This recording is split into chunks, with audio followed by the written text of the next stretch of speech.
Hello and welcome to Who Are You Calling a Professional, hosted by Snack Time Media. I'm your host, Katie, and I can't wait to dive in with y'all today. Hello and welcome to the show. Hey, good to be here. Awesome. So to get started, what we'll do is if you could give us your name, your role, or job title, or industry, and then your company. If you don't feel comfortable sharing any of that, you can kind of pick and choose what you share. Sure. My name is Chris Sproles. I'm a Senior Vice President at CBRE, Commercial Real Estate, and focus on office tenant rep. Awesome. And I know you have been in this company for a while, but how did you first hear about this company, or how did you originally get into this job? So it's a good story. I was doing business development for a construction company, and there were some good things about it, but I didn't love it. I had a good friend whose father, at the age of 56, went from my career in banking into commercial real estate. And he said, wow, if I had to do over again, I would have done this when I was 26. And I happened to be 26. And so I said, well, wait a second, what exactly is this? And is it worth pursuing? So then it just took some research and said kind of how does it work? Who are the big players? And what skills do you need to be successful? So when you were 26, were you in a different job, or what were you doing before you got into this? Yeah, business development for a construction firm, and learned a lot in terms of the sales and marketing aspects of the business, and then a little bit on the construction side. Then I found a job that went to Russia and was developing gas stations and motels. And I said, hey, that sounds kind of interesting. And the guy was half dreamer, half con man. So I got one paycheck for 1 month, and then he ran out of money. So that's when it allowed me to kind of step back and sharpen the axe and say, okay, what do I really want to do? Where do I really want to be? And that's how it evolved into commercial real estate. So is the main reason you chose this path over the others because of your friend's dad, or was there anything else that really sent you over the edge to apply and try to get in this industry? No, I like the concept of it. I like the consultative aspect of it, and I liked the chance that you're involved from start to finish in business development. In the construction business, you are out selling your firm's talents and people. And at the end of the day, they might select you, they might not. But if they do, then you're like, okay, thumbs up, that's great. But they move on, and you have no kind of control over the success of that individual project. So commercial real estate is a chance to be a part of, winning the business and then carrying it through from start to finish.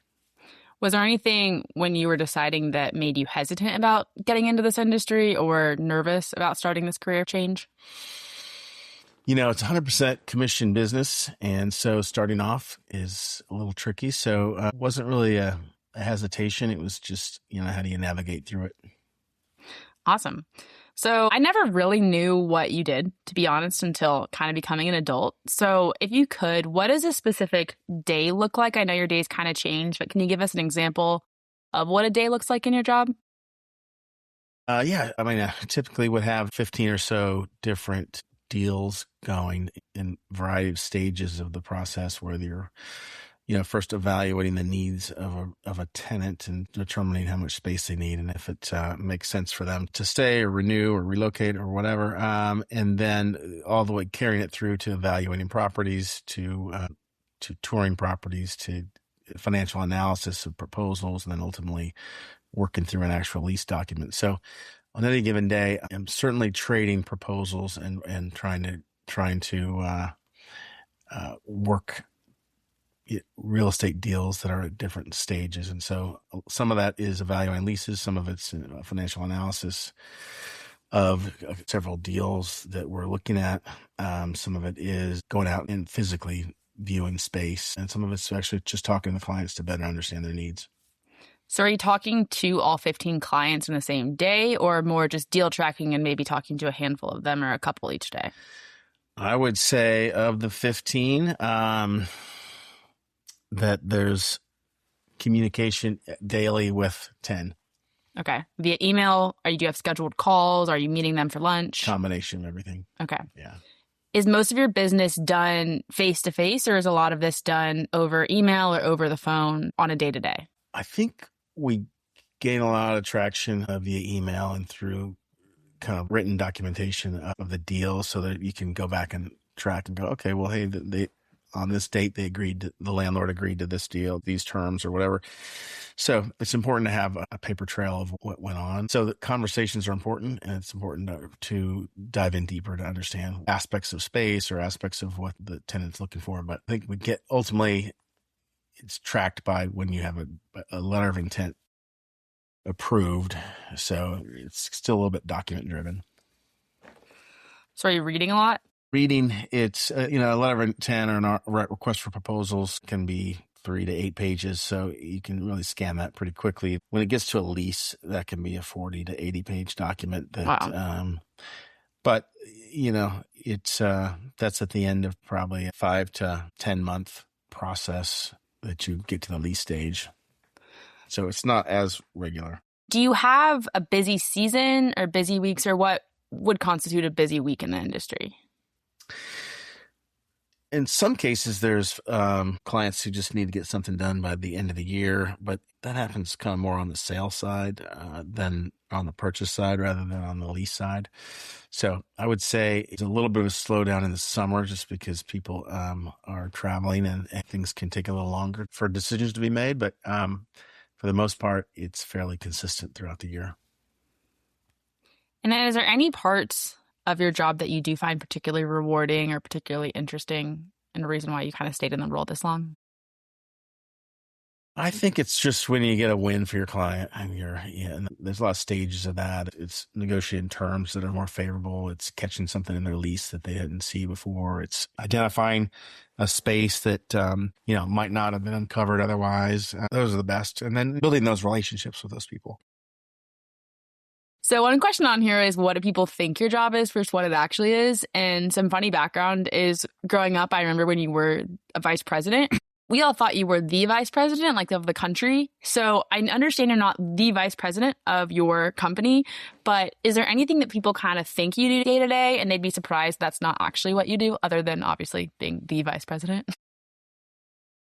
The titles are just driven by production. So there's a lot of people with a lot of titles. So that's not so important. So commercial real estate, not everyone knows exactly what's going on. We're certainly not sitting in buildings waiting for tenants to come. There's a lot of groundwork that takes to kind of understand the market, understand where the deals are being traded. And then I guess some people might think it's just about getting deals done. But the more important thing is providing a consultative approach where you're guiding someone through the process, where you're essentially a part of their team. And then since you started, was there anything that you found particularly surprising, or that you were shocked that this is how things were done, or anything about the role that really just surprised you?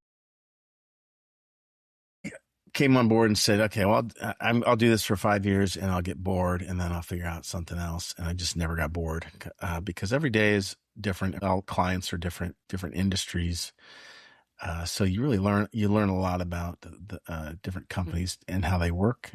You figure out what companies are efficiently run and who isn't. And you just learn a lot about folks. And then it's just about building long-term relationships and people that I had got a chance to work with 30 years ago that you can call up or call a friend for sure.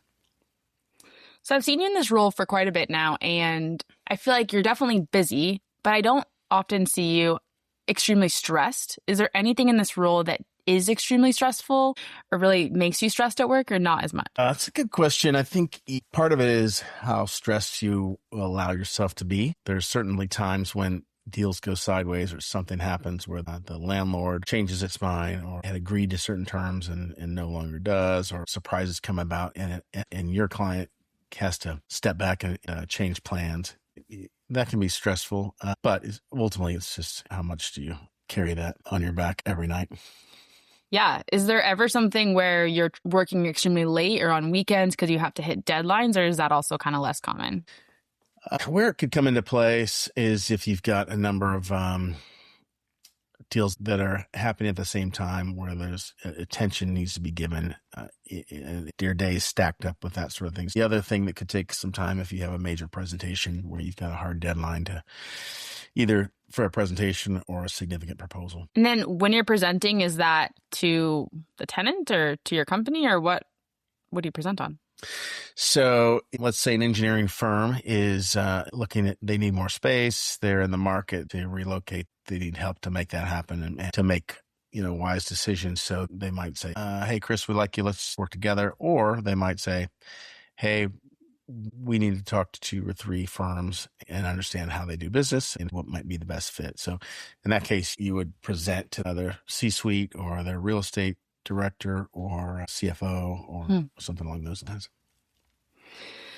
Awesome. So kind of on the same vein is, how many hours do you typically find yourself working on average each week, would you say?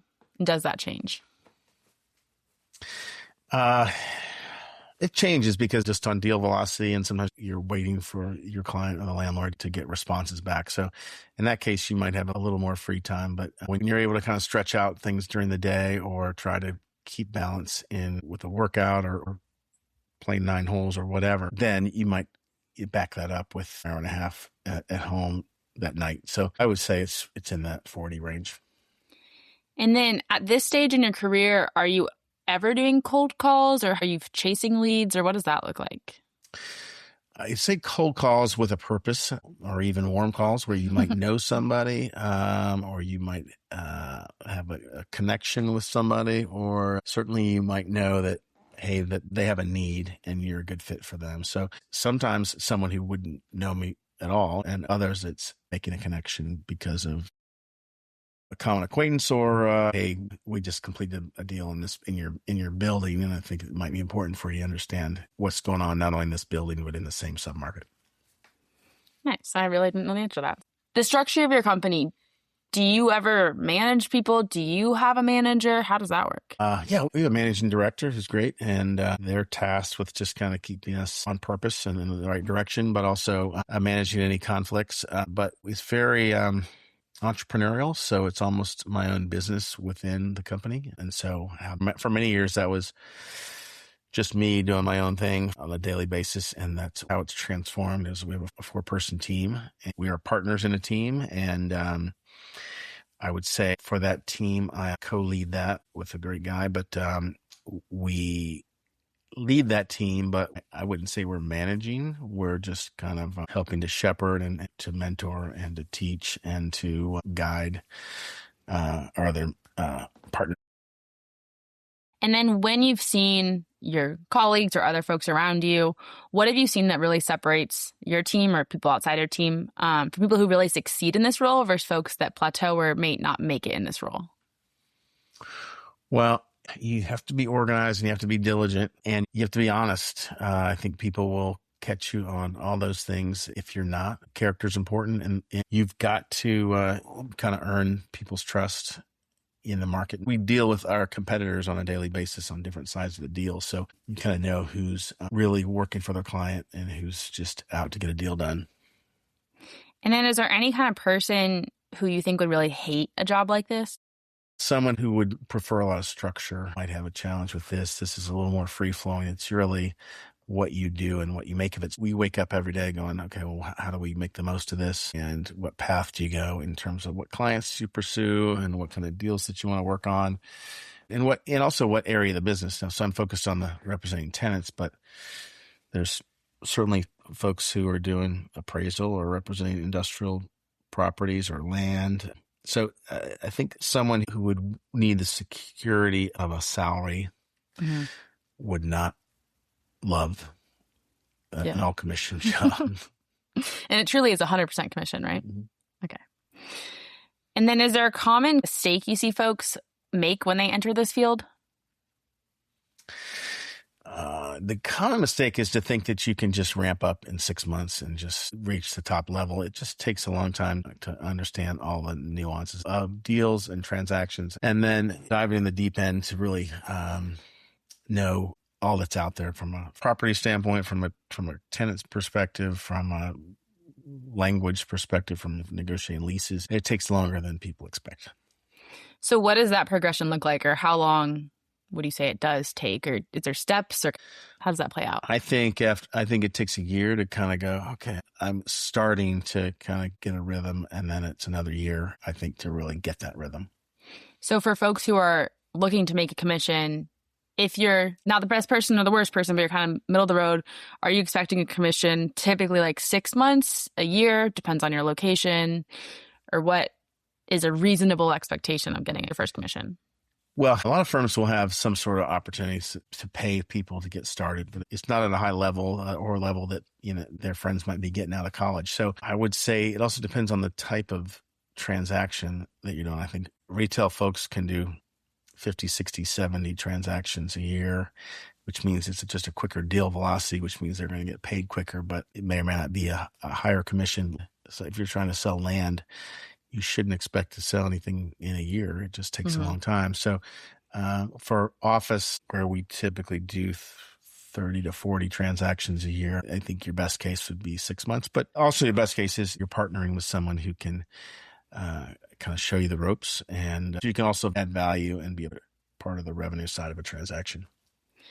So looking at where you started to now, what does your compensation structure look like from when you started at 26 to now? What does the growth look like there?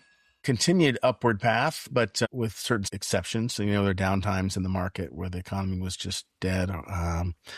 COVID was a step back. There's certain years where you might have, in baseball terms, a home run and a couple triples, and other years where you have a lot of doubles, which is good too, but you need a lot more doubles to kind of match it. So every year is different. And then with this, if you started and you're 5 years in, what would you say an average salary would be, or commission? I don't know what to call it, would be. I don't know if I've got a good answer for that. I think after 5 years, net to an individual, it could be 100,000 or it could be $500,000. And then is there any sort of ceiling that you've seen where you're like, I'll never make more than a certain amount? Or is it kind of like you just keep climbing as much as you want to keep selling or doing this business? I would say that it's market to market. If you're in New York City or even Miami, where rents are 3 times what they are in Orlando, Florida, there's a direct relation to your income. So in those markets, you can boost that more than you can. There's less of a cap where, say, the size of Orlando, there's a little bit of a cap, but there's certainly opportunities to do well. And then do folks ever use this role as a stepping stone to go somewhere else? Or is this typically a role you've seen people stay in? I'd say it's a role that people stay in. In some cases, someone might move into more of a development role where they're identifying land and getting partners and investors to create developments in whatever area, retail, industrial, whatever. So that's a path that I've seen, but otherwise most people kind of stay with it. So kind of to end this, what we're looking at is how folks are going to get into this industry or into this role. So if someone wanted to be at your company or in the role you're in, what is the fastest path to get there? I think there's probably 3 areas that I think you'd want to have experience in. One is some sort of kind of proven sales track record, even if it's in a different industry. Another path would be as an appraiser. Appraisers really take a deep dive into real estate valuation, and they understand the nuts and bolts of how property is valued and what makes it valuable. That's important kind of knowledge to have. And then the third would be finding a way in the industry from having a degree in real estate. And then there's definitely coursework you can take through CCIM or other avenues where you can get your license and get some serious real estate training through going in that route. There's about 3 different ways, but a lot of folks, it's difficult to do right out of school. I feel like something that you're very good at is knowing every building in the city. Would you suggest folks study the city, or that's just because you've been in the industry for so long? I think it's important to know that, but without kind of knowing why you need to know it, it's a little harder to dive in and get your arms totally around it. So it's good information to kind of know areas and know submarkets, but beyond that, I don't know that you would need to know building information. And then for the licenses, is that something people usually come into the role with? Can you get that without working in the industry, or what's the order of operations for getting a job there? You need a salesperson license in the state of Florida, and the salesperson license for commercial real estate is exactly the same as the one for residential. So You have to go through the process and learn residential real estate, essentially, for things that you'll never really use. But it is a requirement, so you have to kind of go through it. And then is that something if you moved states, you'd have to get a new license, or does it transfer? Each state has its own licensing. Okay. And then what matters more typically? A degree, past experience, connections? What would be the order in those three, or other items as well? I think a degree shows you're committed and you're trained for success.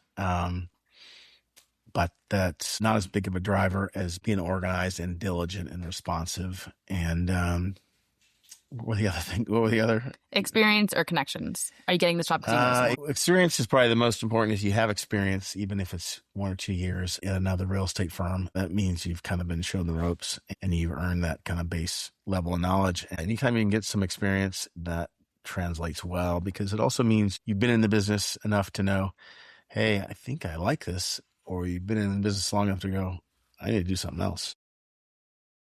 And then is this a job where you can work remotely, or what does that look like in the industry? There's certainly more work from home throughout the office market, but in addition to our business, it also kind of depends on your focus, whether it's retail, office, industrial. I think you can work from home. I think there's advantages, especially if you're part of a team, to be able to collaborate and share knowledge on a live basis. So for that reason, it's important to kind of have a home base. For us in our office, most of the folks who are the higher producers are folks who come into the office every day. Is it required or optional? It's encouraged, but not required. We talked about certifications and licenses. Are there any other skills or programs or areas folks should work on building up as they're looking to get into this industry? I think the financial analysis is part of it. And to do that, you kind of understand the intricacies of a lease and comparing leases, or in some cases, purchasing a building or comparing a lease versus a purchase. So the financial analysis, part of that, it takes some technical expertise, and that can be developed for sure. Other than that, I mentioned CCIM coursework is a good training ground. And then I would expect that there could be some studies on understanding the terms of a lease. The landlord is looking for these items within a certain, non-disturbance or so, whatever section of a lease, and then the tenant's looking for these items. Here's the common middle ground. Here's what you won't need to fight for, things like that. And then finally, if someone wants to get this job, does your company usually do job postings online? Do you have to know someone who works there? How do you actually even apply to this role if it's pretty entrepreneurial? They have postings online, but I'm rarely aware of what is posted. And so that folks who are kind of specifically looking can find those opportunities. Awesome. Is there any other advice that you have for someone that's looking to get in this industry or that's starting out as a commercial real estate agent? I think just to understand what it takes in the life. And in doing that, I think from there, I think it's important to talk to people who are in different areas.